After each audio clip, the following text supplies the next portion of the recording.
Welcome to the Tory Burch Foundation Small Business Webinar Program. I'm Molly Heffernan, Vice President of Marketing at the Tory Burch Foundation. And today's session is a special partnership between the Tory Burch Foundation and the United States Department of Commerce. Department of Commerce Bureau partners and our friends from the International Trade Administration are leading an engaging session today on expanding your business globally. Our session, From Local to Global, Selling Abroad, will help us all discover how even the earliest or smallest of businesses can prepare to sell outside the United States. You can develop an export strategy with support from government agencies. And even if you are here and just curious about one-day exporting, today is going to be full of helpful hints that will help you strategize for the long term. So how today will work? We are going to begin with a presentation on the basics and understanding of exporting and a brief conversation with Deputy Assistant Secretary at the International Trade Administration. Then a Q&A session to answer as many questions as we can about going global. And a reminder, please use the Q&A box to submit your questions throughout the session and use the chat for all of the good connection and community energy. And so, another reminder from us is to save the resources links that come from the Tory Burch Foundation and International Trade Administration. We'll be placing those in the chat, and they are chock full of helpful resources for you. Today's session will be recorded, so watch your inboxes for a replay link later today.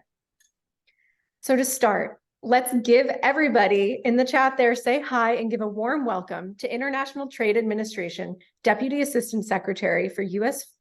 Field Global Markets, Kendee Yamaguchi.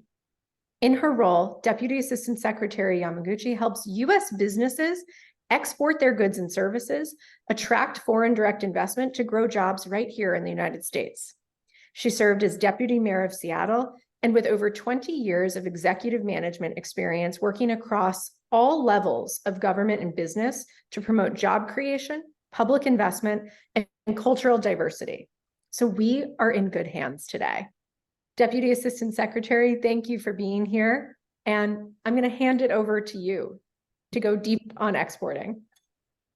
Thank you, Molly, for the introduction, and to the Tory Burch Foundation for organizing this webinar series in partnership with the U.S. Department of Commerce. It is a pleasure to join all of you today, tuning in from across the United States. We look forward to working closely with you on a variety of programs that we support. I'm proud to note that the U.S. Department of Commerce is led by formidable women leaders with Gina Raimondo, Secretary of Commerce, and Marisa Lago, our Undersecretary of Commerce for Trade. The International Trade Administration has more than 2,000 trade and industry experts in the U.S. and across the globe, working every day on building a more prosperous, inclusive, and secure economy. We're strengthening communities and enhancing our economic resilience by bolstering the competitiveness of our industries and workers. We do this work across 3 bureaus: Global Markets, which promotes exports through the U.S. Commercial Service and attracts inbound investment; Industry and Analysis, which protects industry competitiveness and critical U.S. technologies; and Enforcement and Compliance, which defends against unfair trade practices here at home and abroad. We've facilitated $180 billion in exports and investment, supporting 595,000 jobs.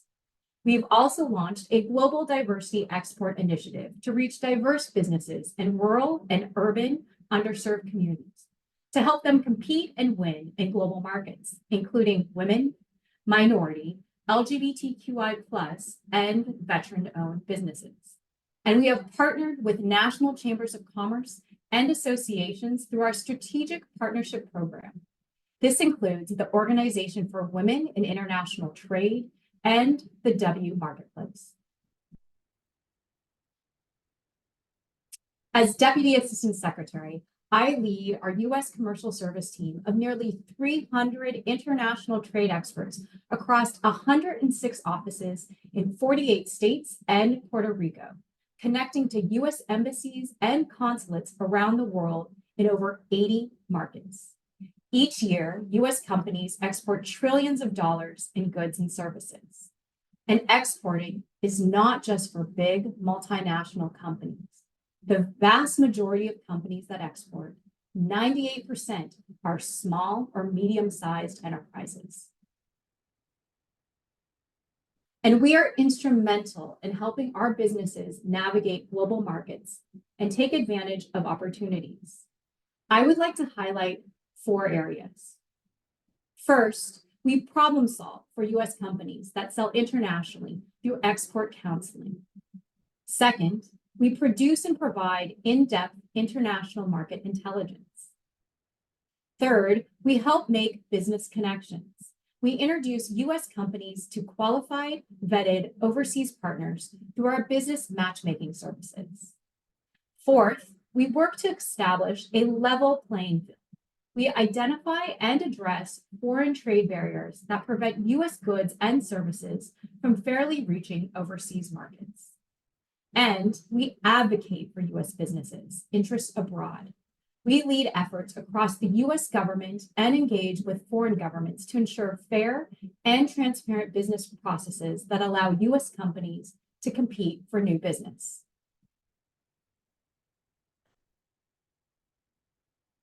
Studies show US companies that export not only grow faster, but are less likely to go out of business.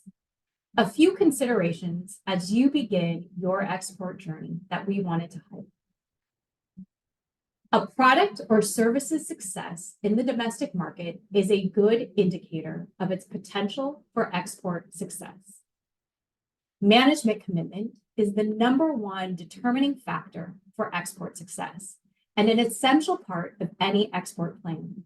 You must be committed to developing export markets and able to dedicate time and resources to the process. Does your company have an export business plan with defined goals and strategies? An export plan provides a clear roadmap for the steps you'll take when exporting. It is important to carefully screen export markets as you develop market entry strategy. And many countries often have their own product standards and regulations. Your company must have the capabilities to modify ingredients and product packaging. As you can see, exporting requires a lot of consideration and preparation. Fortunately, our commercial service offices can help. Some examples to highlight. We can help you find a foreign buyer. We can help you develop a global web presence. You can also attend a trade show in the US and overseas. You can use our business matchmaking services to find a partner. You can also find funding from one of our federal partners, the Small Business Administration or Export-Import Bank. Or let us help you research to export documentation, shipping costs, foreign standards, and certifications to send your products global.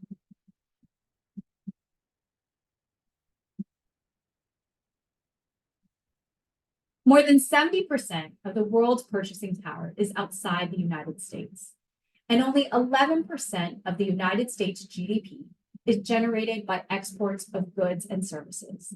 Compared to other countries, the US has room to grow our exports. The International Trade Administration works to fill that space. Secretary of Commerce Gina Raimondo recently announced our 2024 Global Diversity Export Initiative schedule to expand opportunities for diverse exporters. And we invite all of you to join us for these exciting programs. This March, we are leading a trade mission to Panama, Costa Rica, and Colombia that includes a conference on opportunities for women-owned businesses in the Americas. And this May, we're hosting a seminar for women business leaders during our largest annual trade mission, TradeWinds, in Istanbul, Turkey. You'll have an opportunity to meet with our diplomats from 30+ countries. There are opportunities to participate in optional B2B matchmaking meetings in Denmark, Turkey, Italy, Romania, Kazakhstan, and Poland. And in December, we will offer a trade mission to Saudi Arabia for US women-owned businesses. Throughout the year, we are also continuing to offer our Building Bridges to Global Markets event series.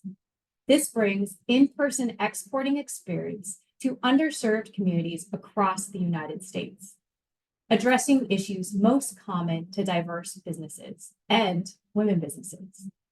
These events introduce reliable contacts and ready-to-use resources that will place your business firmly on the road to exporting success.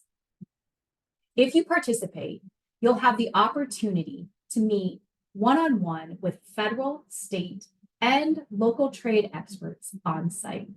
So please mark your calendars for our next Building Bridges for Women in Global Trading event on June 13th in Los Angeles, California.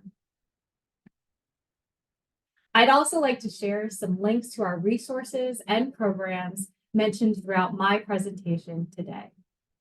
Thank you. Thank you so much, Deputy Assistant Secretary Yamaguchi. And I think that for those who are new to exporting, we are getting a fantastic deep dive on what are the resources, where can they start, and how International Trade Administration is really in their corner. Your office has a program called the Website Globalization Service. Would you tell me more about that program and how anyone with a website can be a global business? Yes. Well, thanks so much for that question. Our Website Globalization Service helps you identify export opportunities across multiple e-commerce sales channels.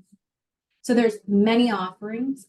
First, we can help you identify resources to assist you with growing in the digital economy. So for example, if your company has a web presence, it already has a global marketing and international sales platform.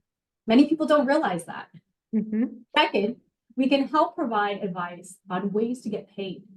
With the right e-commerce service providers, companies can process credit card payments for buyers in other countries, translate key pages into other languages to further their reach. Amazing. That sounds like, I mean, so many people on here, and almost every business has a website and a presence, that this is a valuable resource. There are also varying costs for a business to become an exporter. For founders who need financial assistance, where do you recommend that they turn? Yeah, many small businesses can access financial support using federal and local grant programs. A few that I'd like to highlight is with the Small Business Administration's State Trade Expansion Program, commonly referred to as STEP, an acronym in government. This grant covers the costs in entering and expanding into international markets. So for example, if your business is looking to attend a trade show in another country where you can sell your product, this grant program can help support that. Additionally, our Global Diversity Export Initiative has 2 strategic partners providing funding support. Wanted to highlight those 2. The first is Lendistry. It's a minority-led fintech that provides innovative lending products and access to grant programs for small businesses. And then the second is the 22 Fund Management. It's an early growth impact fund investing in climate, clean tech, and sustainable U.S. manufacturing. Amazing. Those sound like 2 incredibly helpful resources. And you've also shared, that historically women are overall underutilizing the resources that the International Trade Administration has to offer. What do you want the women tuning in today to know about ITA? Yeah. Well, there's several takeaways. One is we are laser focused on assisting more women-owned businesses to expand internationally. And in 2022, we launched our first ever Women in Tech Trade Mission to France, Netherlands, and Portugal. And this year, we're taking our next trade mission to Panama, Costa Rica, and Colombia, focused on women-owned businesses.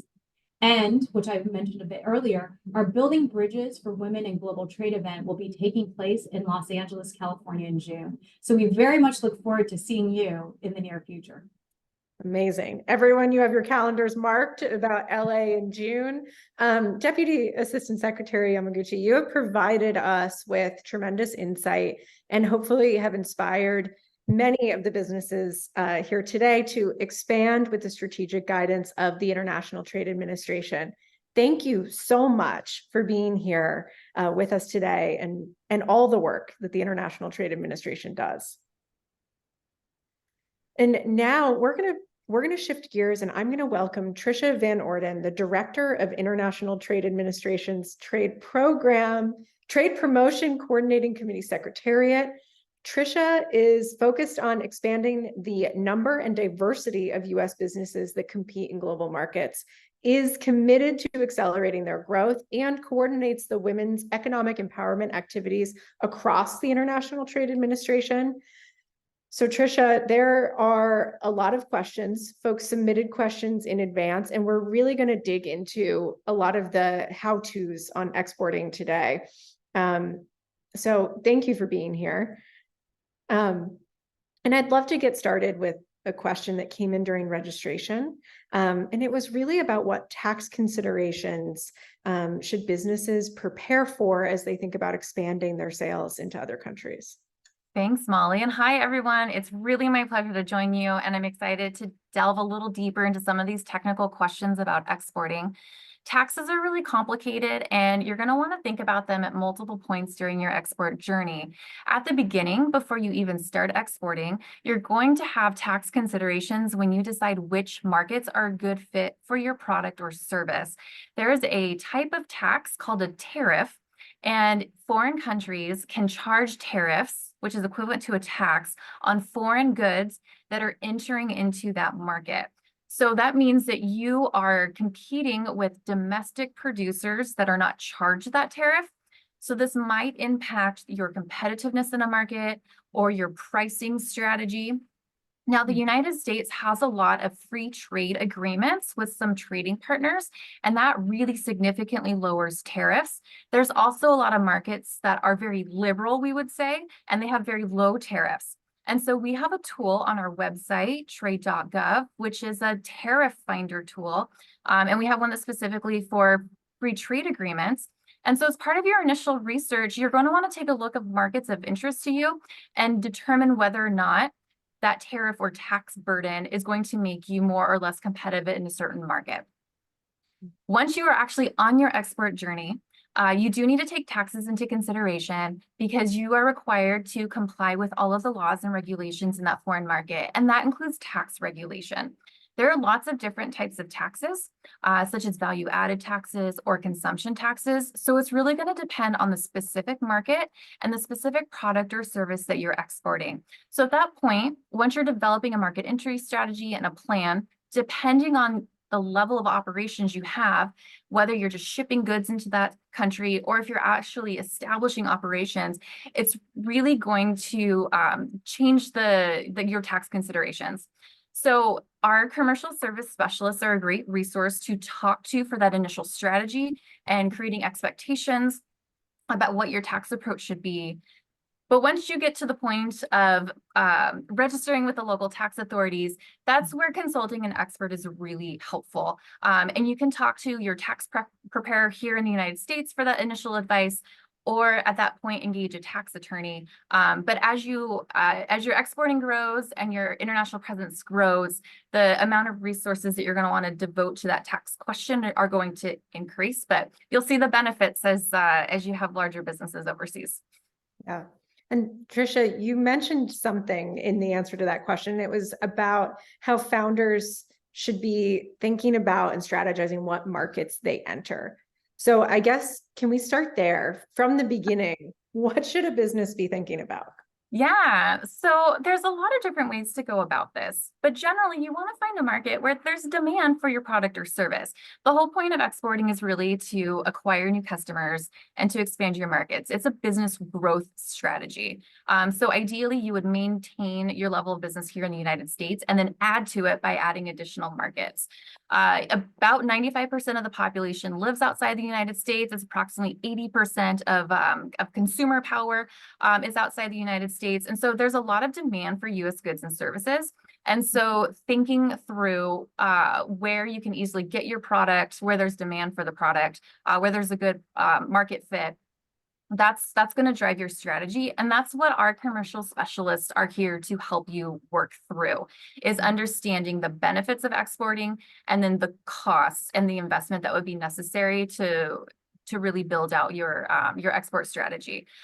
So additional considerations, seasonality is a big one. If you're a swimsuit producer, you're probably not selling a lot of swimsuits in the United States in December, but that's summertime in Australia. They're buying tons of swimsuits. So that's a really good way to think through. Maybe you have slow times during the year for your products or services. So what are other markets that could help address the cyclical nature of your business? So that's one approach to market strategy, market entry strategy. There are a lot of data based tools to help you determine demand for a potential good or service, or for your good or service, to understand the potential demand. That there are analytical tools where you can search it's search terms. How frequently are certain search terms coming up? And so if people are searching for rain boots in certain markets, matching those consumer searches with your product is another great way to understand where the global demand for products is. And so understanding where the demand is and then piecing that together, you kind of take a matrix approach, piecing that with where is it easy to get products into, where are the tariffs low, where are shipping and logistics costs going to be the lowest. All of these are different pieces. And then risk appetite, founders' risk appetite is important here as well. And so it's really, there's a personal risk appetite that you mix with that. And there's fairly complex tools that we use to assign different weights to all of these considerations. And your export plan and your export strategy is going to be very personalized and specific to your business and the extent that you want to invest in that expansion. Yeah. And I guess in your experience watching so many businesses go through this, what would you say are some of the biggest missteps that they make when jumping into an exporting strategy? Like, is there something that most founders forget or ignore that you're like, oh, that's the age-old problem? So the challenge is you don't know what you don't know, which is why consulting with experts and developing a strategy can be really helpful, because it can help identify those pain points before they happen. So you can build them into your strategy and avoid those pain points. I cannot stress enough how useful it is to just consult with the U.S. Commercial Service, because we have a blueprint to develop your export strategy where we ask these questions. What is your tax plan? What is your legal compliance plan? What is your intellectual property protection plan? What is your market entry strategy? What is your pricing strategy? And so we have a checklist where we go through all of these issues and work together hand in hand with businesses and founders to determine what is the best approach for them. And it's not a one shot at it. You can expand into markets over a long period of time. And as you build confidence and you build international experience, your expansion can grow over time. And so we really are excited about establishing an initial relationship with the company and then being with them every step of the way as their business continues to grow. Most companies, for their very first export market, they're looking at Canada. They're looking at Mexico. These are countries where, in Canada in particular, the business environment is very similar to the United States. The logistics of getting something over the northern border is quite easy. The banking system is similar to our banking system. And so there's not a lot of risk of not getting paid, for example. And so learning the ropes with kind of an easy stepping stone like Canada is a really great way to start. And then once you see some success, that's when it's time to come back to your commercial service specialist and say, I've had a lot of success here. What market is next? And you can also learn from that experience as well to then, make it easier as you continue to expand. Yeah, absolutely. And I guess for a business, that maybe inadvertently is already selling internationally, but didn't have plan in place? You mentioned legal risk and having all your ducks in a row. So if there is anyone on here who just, I went viral on TikTok and now I've been selling all over the world and I didn't know it. How should people roll back and put the right frameworks in place? That's a great question, because a lot of people do export and they don't know it. You heard from Yamaguchi, Deputy Assistant Secretary Yamaguchi. If you have a website, you could be a global seller. Anyone on the world can see your product and can order if you have international shipping turned on your website. And so we see this a lot, that there's a lot of external demand rather than a strategy being pursued to sell overseas, but it's never too late to flip that. If you are responding to demand, you're often doing it for one-off sales opportunities. So it's probably taking you a lot of effort, a lot of time, and you're learning as you go. But everything you learn along the way can just be turned back into your export strategy. So it's never too late to pause and think, hey, I'm starting to derive a lot of revenue from sales in Mexico. Like, maybe I should think thoughtfully, what are the types of buyers who are buying my product? How are they buying it? Do you suddenly see the surge on TikTok? So maybe social media sales are really gaining traction in a certain market. And so all of those inputs can really inform a strategy. And then once you have that strategy in place, again, that's when it's great to consult with some experts and make sure that your tax implications, maybe it's better to aggregate shipments rather than sending one off from the post office. Maybe that's when it's good to start talk to a freight forwarder about your logistics options, or perhaps do drop shipments. Or if you want to make a big investment, partner with a local distributor. And so the distributor takes over your business operations. And so there's a lot of different ways to structure partnerships and to make sales in international markets. And I think once you realize how many different options there are and talk through all of them and do the cost benefit analysis, that's when a strategy really starts to come into play. In addition to the cost benefit analysis, what would you say are some of the questions or parameters that somebody should be looking for in a freight forwarder, in a distributor on the ground, in another market? What kinds of questions should founders be asking? Yeah, so first of all, before you're asking anyone else questions, founders need to ask themselves, are they willing to invest in this growth strategy? Because it does take upfront costs. There's a learning curve. It's a different network to support you, those tax attorneys, those freight forwarders, et cetera. The U.S. Commercial Service has a lot of those contacts available. And so please lean on them. And I can talk about that in a little bit more detail. But the first question you need to ask is of yourself. Do you want to invest in this? Because exporting can really pay off. And we find companies that have international buyers tend to earn higher revenues. They tend to grow faster, and they tend to go out of business less frequently than their peers that don't export. So from a business resiliency perspective and a growth perspective, we see really good signs when people export, but there is an upfront cost. So you need to ask yourself that first.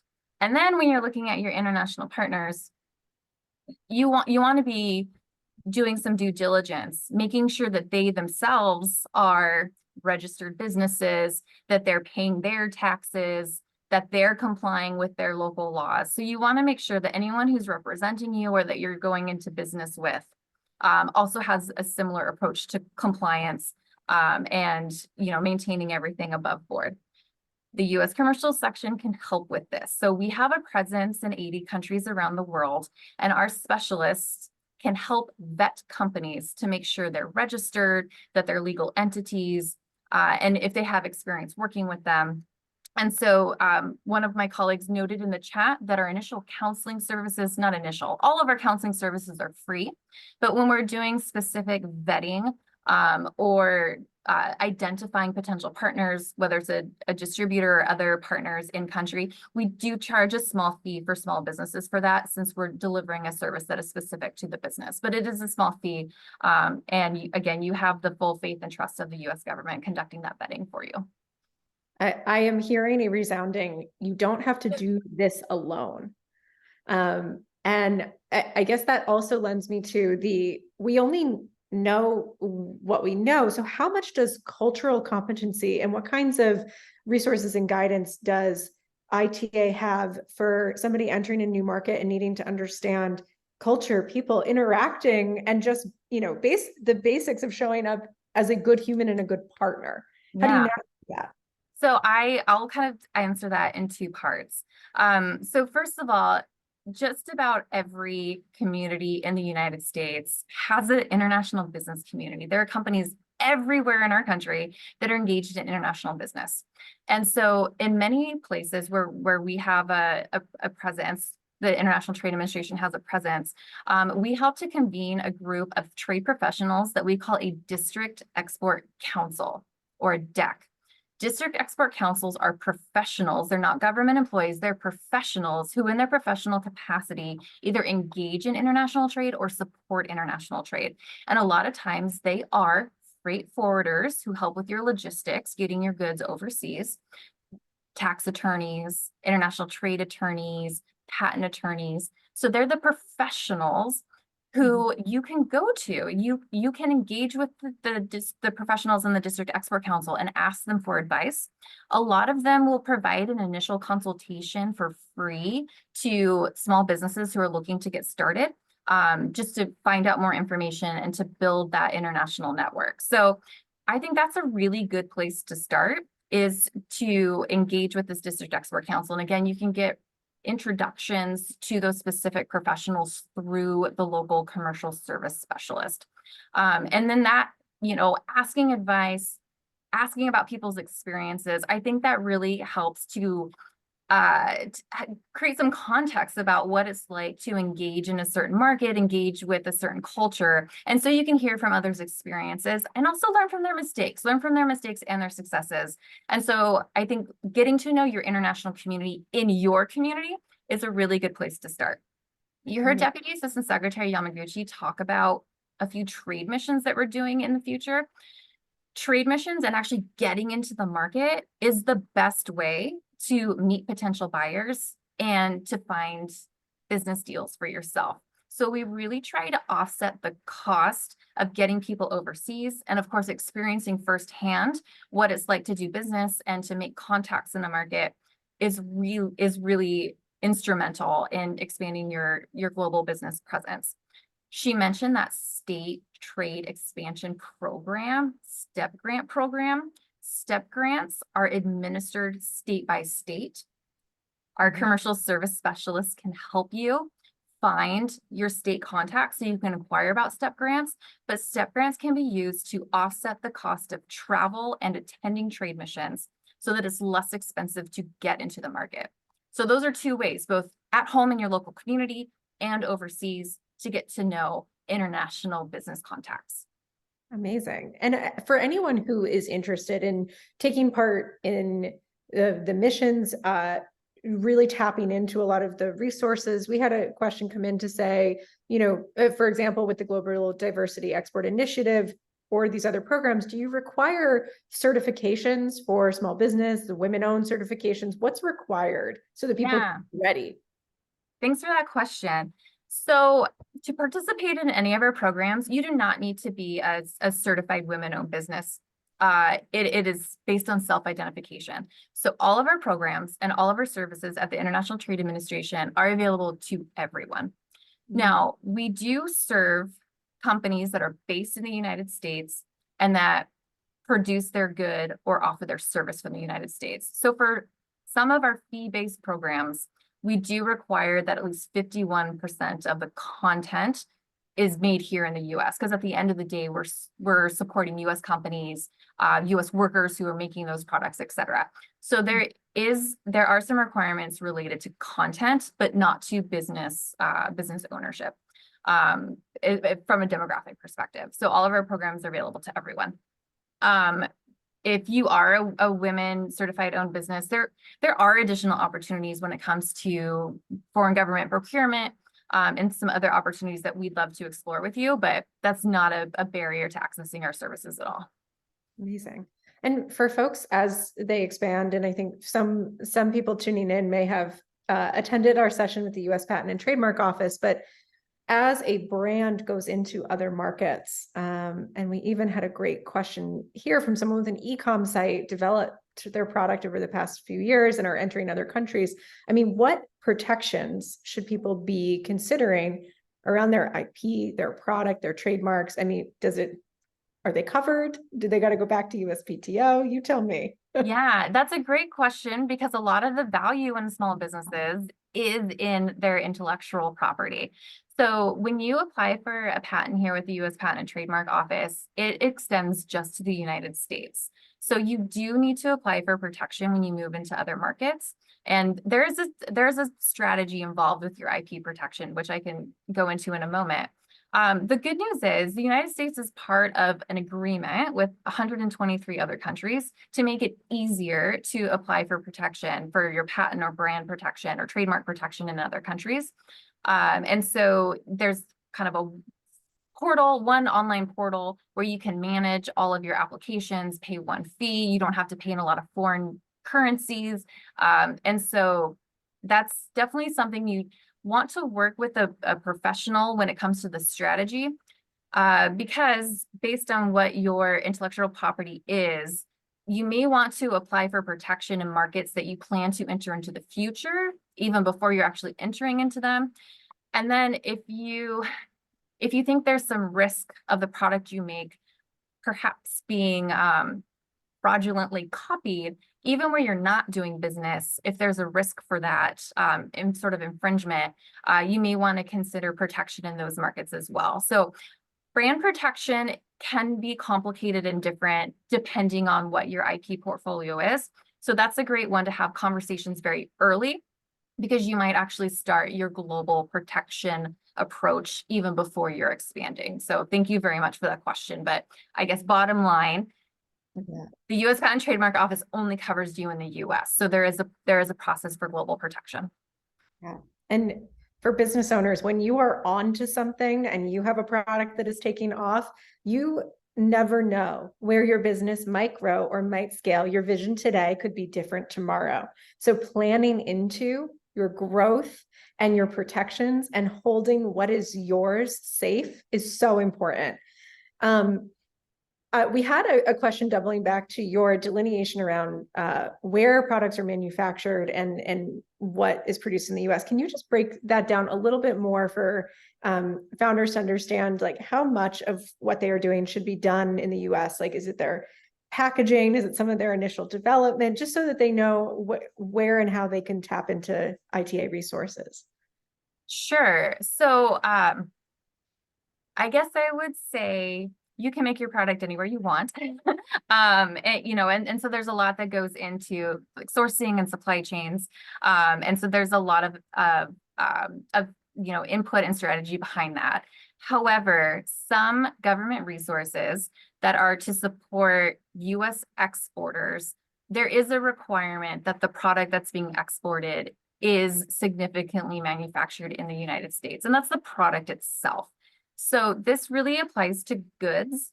And so it's a calculation that's based on the value of the goods rather than the underlying design or innovation. So it's really the product itself. And so where are all the inputs coming from and what's the value of those inputs that are manufactured here in the United States? So it's a very like goods and product specific calculation.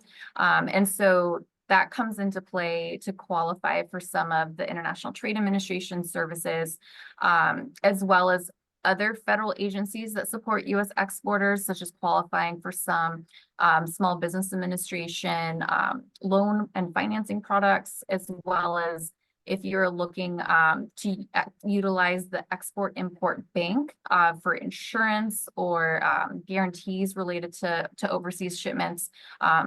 For those kind of key U.S. export assistance programs, we are looking to support U.S. manufactured goods. Amazing. That is so helpful, and I think clarified for folks in the chat.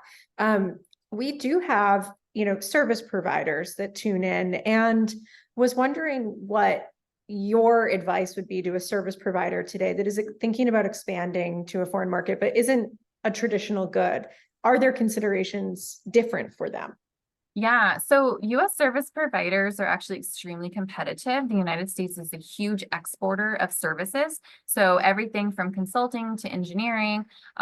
So I think you're in really good standing if you're a services provider. There are, kind of similar considerations with regard to how are you providing your services? Perhaps you're contracting with a very large US company working on an international project. It all has different implications about who's paying you, where the services are delivered, et cetera. But we would, love to continue on the conversation because it really depends on the market and the type of services being provided. Absolutely.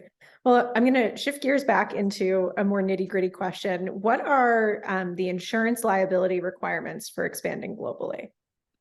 Oh, that's a good question that I don't think that's a little too nitty-gritty for me. Maybe one of my colleagues can put something in the chat. But I think that's something that we'd love to consult on a product and market specific discussion. Great. And I'd imagine it's going to vary based on business, and there's a lot of considerations and factors at play. But thank you to the folks who asked that in the chat. And I guess, switching back, we've covered, goods, and we've covered goods. We talked a bit about services. Are there businesses that you would recommend wait or not include exporting in their strategy? Just the devil's advocate, so that the founders here who might be curious can think about whether or not it's right for them. Yeah. So I'm going to very briefly go back to the insurance question. I don't know if this was what was implied, but there are US government programs to insure foreign payments. So I don't know if that was the specifics of the question. But we do have programs to insure foreign payments to avoid the risk of non-payment. So that's a type of insurance that's available to US companies. But apologies for the late arrival at that one. So again, exporting is kind of a personal decision based on a founder's risk appetite and the amount they want to invest into exporting. I would say there are financing programs that founders and business owners can tap into to help with that expansion. But if people aren't ready to make that investment, then exporting might not be the best choice for you right now. Exporting always remains an option.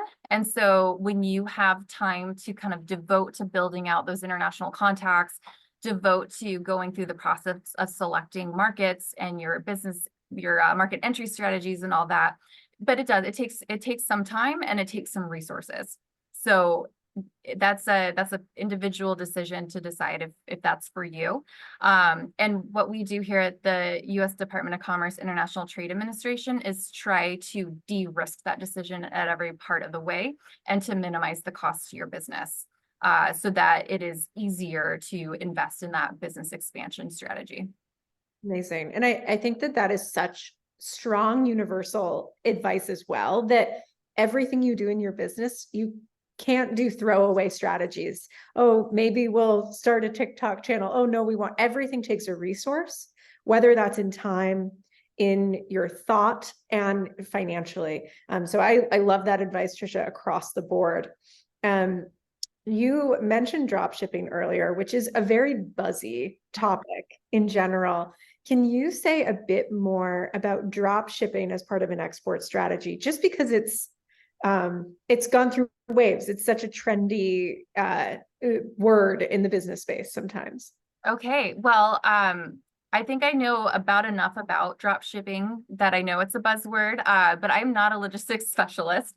But basically, when you invest in a strategy for exporting, you are thinking ahead to how much sales you're going to do in a certain market, et cetera. And so you can scale your approach getting into the market. And so drop shipping is a way to scale your shipments instead of sending one-off packages. It's working kind of with a local warehouse or a local partner to get all your products to that in country. And that means all of the customs paperwork, any sort of tariffs you have to pay. It's it's scaled up. So you have to do that once for all of the product. And then once it's in country, then it can be sent out individually to customers. And so that final shipment is a smaller in-country shipment rather than, you know, having to do all of that work to make an international shipment for each individual sale. And so it just minimizes the time and the cost to get your product to a customer. And so we do see, you know, it's a calculation. Once you're doing a certain amount of sales in a certain market, it is probably cost effective to start to aggregate and to scale rather than doing one-off shipments.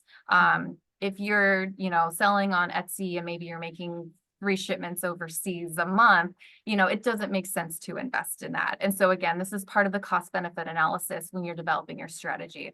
But if you're making 3 sales on Etsy a month and then, you know, some influencer posts about it on Instagram and all of a sudden it goes up to 3,000 sales a month, again, that's when you see that external demand that's going to help to hopefully drive you to be a little more strategic about your approaches. I think that's incredibly helpful, and it really clarifies a lot around drop shipping and just the different approaches for folks. I have 2 last questions for you. I think first and foremost, I want to have you just reiterate for everybody what their first step in getting in touch with International Trade Administration should be if they are ready after today's session to go run with building out an export strategy. So we have 106 offices across the United States. So if you are ready for international sales, that's a great start. I'm going to slightly complicate things by saying there is a very vast exporting ecosystem in all communities across the entire country. And so your first call could be to our commercial service. If you are familiar with any of the Small Business Administration's resource partners, if you are not already engaging in international sales or having international inquiries, they're also a great resource to help you assess your export potential. Here at the U.S. Department of Commerce Commercial Service, we are really looking at people who have committed to developing a export growth strategy and are ready to make that investment. If you're not quite there yet, we would love to introduce you to some other business development resources to help you assess if that's the investment that you want to make. So we work in partnership with many.